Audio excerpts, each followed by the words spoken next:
Graham's impact bridged generations. His influence was felt all over the world and here in Nashville. Today, News Channel 5's Chris Conti spoke with those who knew him.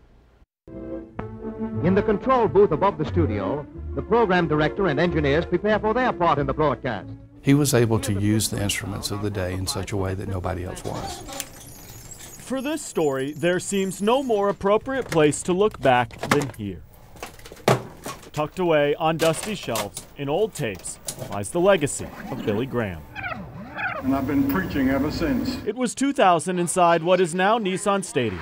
This was the last time Graham came to visit Nashville to preach during one of his crusades. And he had that awareness. He had a camera presence even before we ever knew what the word phrase camera presence really was. Tom Rayner was there at the time. He is now the president of Lifeway Christian Resources. That man was just humble. There was no show, and what you see is what you get. Christ came into my life. Tom believes Graham's success over the years was rooted in his humility and his ability to reach the masses. He would say, this is not about me.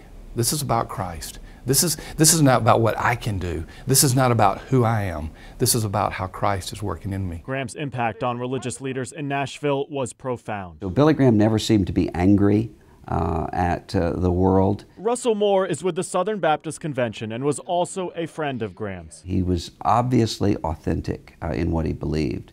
And so even people who didn't believe or who didn't agree with him, they knew he believed those things. And so they listened to him. The troubles and problems of America tonight. Looking back on the life of Billy Graham, those who knew him know his legacy will live on.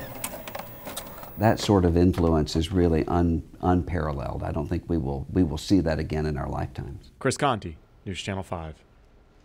Funeral arrangements are still being finalized for Billy Graham, but he will be buried in Charlotte next to his wife, Ruth.